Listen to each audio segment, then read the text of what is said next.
Hi hello నమస్తే welcome back to VV kitchens. నేను మీ వర్ధిని విజయ్. ఈరోజు మన కిచెన్లో కృష్ణాష్టమి స్పెషల్గా ప్రిపేర్ చేసుకునే అటుకుల పాయసాన్ని సింపుల్గా 10 నిమిషాలలో ఎలా ప్రిపేర్ చేయాలో వీడియోలో చూసేద్దామండి.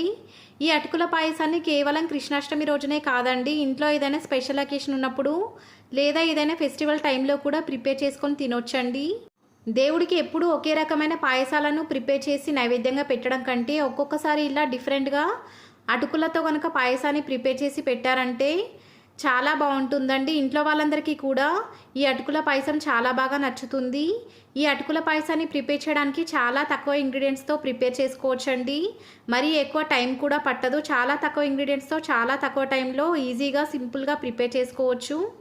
మరి ఇంకెందుకు ఆలస్యం, లేట్ చేయకుండా ఈ కమ్మనైనా అటుకుల పాయసాన్ని ప్రిపేర్ చేయడానికి ప్రాసెస్ స్టార్ట్ చేసేద్దామండి. ముందుగా స్టవ్ వెలిగించి స్టవ్ పైన ఒక బౌల్ని పెట్టి ఆ బౌల్ వేడైన తర్వాత దాంట్లోకి 1 కప్పు వరకు బెల్లం తురుముని వేసుకోవాలి.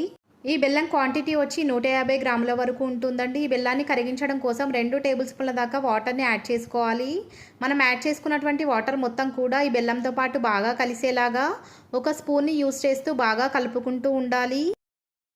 ఈ బెల్లం బాగా కరగడానికి 2 to 3 మినిట్స్ వరకు టైం పడుతుందండి. అంతవరకు మంటను లో ఫ్లేమ్లోకి అడ్జస్ట్ చేసుకొని మాత్రమే మధ్య మధ్యలో కలుపుకుంటూ ఈ బెల్లం మొత్తాన్ని కూడా బాగా కరిగించుకోవాలి. బెల్లం అనేది వీడియోలో చూపించిన విధంగా బాగా కరిగిన తర్వాత ఇప్పుడు ఈ బౌల్ని కాసేపు పక్కన ఉంచుకొని మరొక బౌల్ని స్టవ్ పైన పెట్టి ఆ గిన్నెలోకి 2 టేబుల్ స్పూన్ల దాకా నెయ్యిని వేసి నెయ్యి మొత్తాన్ని కూడా బాగా కరిగించుకోవాలి. ఇప్పుడు మంటను లో ఫ్లేమ్లోకి అడ్జస్ట్ చేసుకొని కట్ చేసుకున్నటువంటి కాజులను వేసుకొని బాగా ఫ్రై చేసుకోవాలి. కాజులు గోల్డెన్ షేడ్లోకి వచ్చిన తర్వాత మీకు కావాల్సినన్ని కిస్మిస్లను కూడా వేసుకొని కిస్మిస్లను కూడా గోల్డెన్ షేడ్లోకి వచ్చేంత వరకు కలుపుకుంటూ బాగా ఫ్రై చేసుకోవాలి. ఇలా ఫ్రై అయినటువంటి డ్రై ఫ్రూట్స్ మొత్తాన్ని కూడా ఒక ప్లేట్లోకి ట్రాన్స్ఫర్ చేసేసుకోవాలి. ఇప్పుడు ఇదే నెయ్యిలోకి 1 కప్పు వరకు లావు అటుకులను వేసుకొని గోల్డెన్ షేడ్లోకి వచ్చేంత వరకు కూడా కలుపుకుంటూ బాగా ఫ్రై చేసుకోవాలి. మంటను లో ఫ్లేమ్లోకి అడ్జస్ట్ చేసుకొని మాత్రమే ఈ ప్రాసెస్ మొత్తాన్ని కూడా కంప్లీట్ చేసుకోవాలండి. ఇలా మనం పాయసాన్ని ప్రిపేర్ చేసేటప్పుడు పేపర్ అటుకులను మాత్రం అస్సలు యూజ్ చేయకూడదండి. లావు అటుకులతోనే ఈ పాయసాన్ని మనం ప్రిపేర్ చేసుకోవాలి. వీడియోలో చూపించినట్టుగా ఇలా అటుకులను కనుక విరిచి చూసినట్లయితే ఈజీగా విరిగిపోయి క్రిస్పీగా తయారవ్వాలండి. ఇలాంటి టైంలో 2.5 కప్పుల వరకు పాలను కూడా వేసుకోవాలి. మనం ఏ కప్పుతో అయితే అటుకులను కొలుచుకున్నామో అదే కప్పుతో 2.5 కప్పుల వరకు ఫుల్ ఫ్యాట్ మిల్క్ని వేసుకోవాలండి. ఇలా పాయసాన్ని ప్రిపేర్ చేసేటప్పుడు ఫుల్ ఫ్యాట్ మిల్క్తో కనుక పాయసాన్ని ప్రిపేర్ చేసామంటే టేస్ట్ చాలా బాగుంటుందండి. పాయసాన్ని తింటూ ఉంటే క్రీమీగా చాలా టేస్టీగా వస్తుంది. ఇలా మనం పాలను యాడ్ చేసుకున్న తర్వాత ఈ పాలతో పాటు అటుకులు మొత్తం కూడా బాగా కలిసేలాగా ఒకసారి అడుగు నుంచి బాగా కలుపుకున్న తర్వాత మంటను లో టు మీడియం ఫ్లేమ్లోకి అడ్జస్ట్ చేసుకొని ఈ అటుకులను 2 నుంచి 3 నిమిషాల పాటు బాగా ఉడికించుకోవాలి. ఈ అటుకులు ఉడకడానికి మరీ ఎక్కువగా టైం పట్టదండి.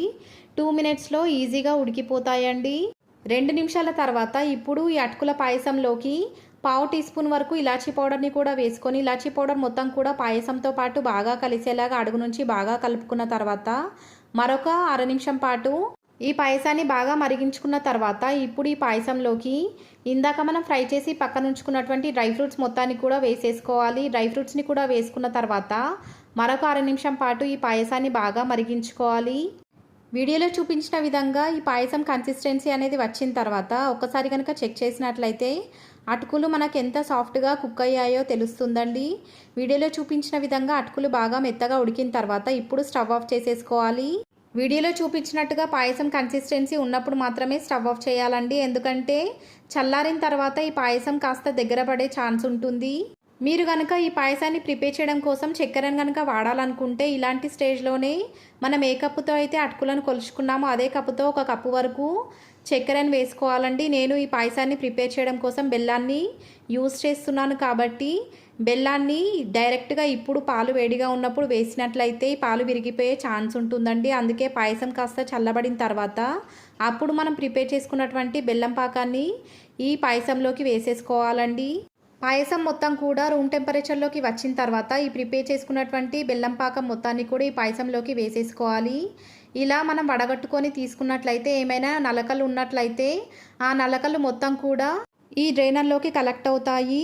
వీడియోలో చూపించినట్టుగా మనం యాడ్ చేసుకున్నటువంటి బెల్లం పాకం మొత్తాన్ని కూడా జాగ్రత్తగా ఈ పాయసం మొత్తంతో పాటు బాగా అడుగు నుంచి ఒకసారి కలుపుకోవాలి.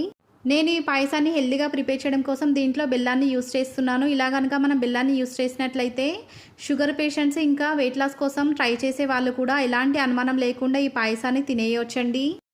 మీరు కనుక వీడియోను కరెక్ట్గా అబ్జర్వ్ చేశారంటే బెల్లం పాకం మొత్తం కూడా పాయసంతో పాటు బాగా కలిసిన తర్వాత వీడియోలో చూపించిన కలర్లోకి మారుతుందండి. ఇలా ప్రిపేర్ చేసుకున్నటువంటి అటుకుల పాయసం మొత్తాన్ని కూడా ఒక సర్వింగ్ బౌల్లోకి ట్రాన్స్ఫర్ చేసుకొని దేవుడికి నివేదన చేసి ప్రసాదంగా తీసుకోవచ్చండి. వేడిగా తిన్నా చల్లగా తిన్నా ఈ పాయసం టేస్ట్ మాత్రం అద్దిరిపోతుంది. మీరు కూడా ఈ కృష్ణాష్టమికి నేను చెప్పిన ఈ చిన్న చిన్న టిప్స్ పాటిస్తూ ఈ అటుకుల పాయసాన్ని ప్రిపేర్ చేసి దేవుడికి నివేదన చేసి ప్రసాదంగా స్వీకరించి ఎలా వచ్చిందో నాకు ఫీడ్బ్యాక్ ఇవ్వడం మాత్రం మర్చిపోకండి. ఇవే కాదండి, మన ఛానల్లో మరికొన్ని ప్రసాదం రెసిపీస్ కూడా సింపుల్గా ప్రిపేర్ చేసుకునే విధంగా అవైలబుల్గా ఉన్నాయి. మీకు కనుక లింక్ కావాలనుకుంటే డిస్క్రిప్షన్లో ఇస్తాను, ఒకసారి వీలైతే చెక్ చేసేయండి. ఈ రెసిపీ కనుక మీకు నచ్చినట్లయితే లైక్ చేయండి, మీ ఫ్రెండ్స్ అండ్ రిలేటివ్స్తో షేర్ చేయండి. ఇలాంటి simple and easy tasty authentic recipes కోసం మన వీవీ కిచెన్స్ ఛానల్ని సబ్స్క్రైబ్ చేయడం మాత్రం మర్చిపోకండి. Thanks for watching.